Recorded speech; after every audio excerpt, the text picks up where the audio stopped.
Hello everyone, ఎప్పుడన్నా ఇంట్లో పాలు విరిగిపోతే దాంతో ఒక మంచి డిష్ చెప్తాను. చాలా టేస్టీగా ఉంటుంది.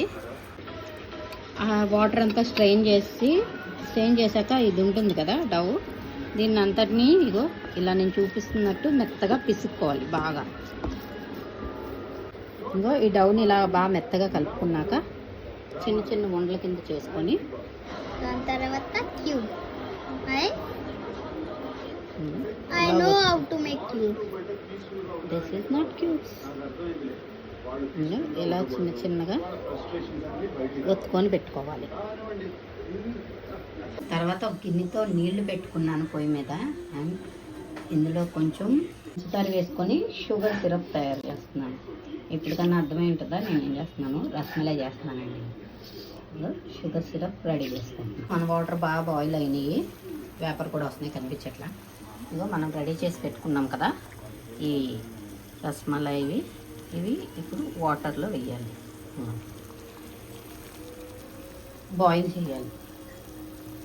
బాయిల్ అవుతుంది చూసారా, అన్నీ వేసాను, బాయిల్ అవుతున్నాయి. ఒక 5 మినిట్స్ కన్నా 6-7 మినిట్స్ కొంచెం బాయిల్ అవుతుంది. ఎందుకంటే షుగర్ సిరప్ మలై ఏదైతే ఉందో అది బాగా అబ్జర్వ్ చేసుకోవాలి. మన మలై బాగా బాయిల్ అయినాయి. ఇవి అన్నీ వాటర్లోంచి పక్కకు తీసి పెట్టుకోవాలి. ఒక బౌల్లో పెడుతున్నాను. ఆ తర్వాత స్టవ్ మీద ఒక పాన్ పెట్టుకొని అందులో కొంచెం పాలు పోసుకొని మరిగించుకోవాలి. నేను ఆల్రెడీ కాసిన పాలే, వాటర్ యాడ్ చేయకుండా కాసాను. సో ఇది ఒకసారి మరిగించుకోవాలి. తర్వాత పాలు మరుగుతున్నాయి కదా, ఈ లోపల మనం కాజు, పిస్తా అండ్ బాదాం 3 చాప్ చేసుకొని పెట్టుకోవాలి చిన్న చిన్నగా. అమ్మా తిను.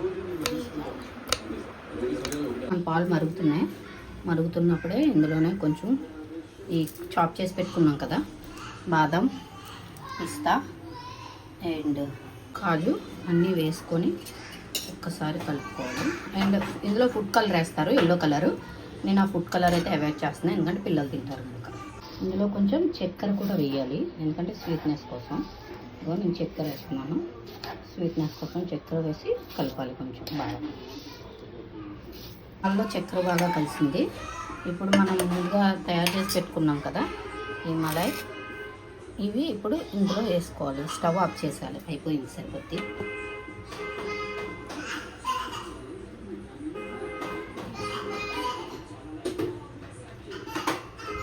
ఇది పాలు బాగా అబ్జర్వ్ చేసుకోవాలి.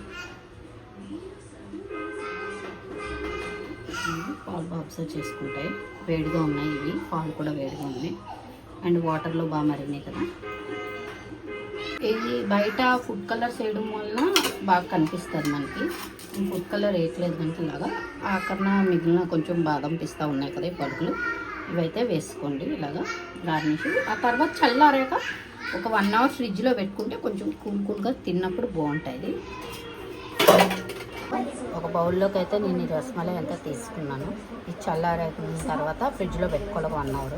ఫ్రిడ్జ్లో పెట్టాక అప్పుడు తీసుకొని తినచ్చు. అయితే నీకేం పెట్టినాం, గుడ్ ఆఫ్టర్నూన్, ఇంకా స్టార్ట్ అవ్వాలా. ఇదిగో మన రసమలై అయితే తయారైంది, ఫ్రిడ్జ్లో పెట్టాను కదా, కూల్ అయింది. ఒక పీస్ దూండి వేస్తున్నాను. ఈరోజు రసమలై ఎందుకు చేశానంటే నాకు తినాలనిపించి బయట నుంచి తెమ్మంటే హల్దీరామ్స్ నుంచి తీసుకొచ్చారు. 2 పీసెస్ ఇచ్చారు, 150 అయింది 2 పీసెస్కి. ఎలా ఉంది తింటారు? మార్నింగ్ టేస్ట్లోనే ఉందా? హల్దీరామ్కి తెస్తే 2 పీసెస్కి 150 వేసారు. నేను మొత్తం చేస్తే నాకు 70 రూపీస్ అయింది అంతే. సో ఇంట్లో చేసుకుంటే బాగుంటుంది. అండ్ నేను ఫుడ్ కలర్ అయితే వేయలేదు. ఎలా ఉంది? బాగుంది.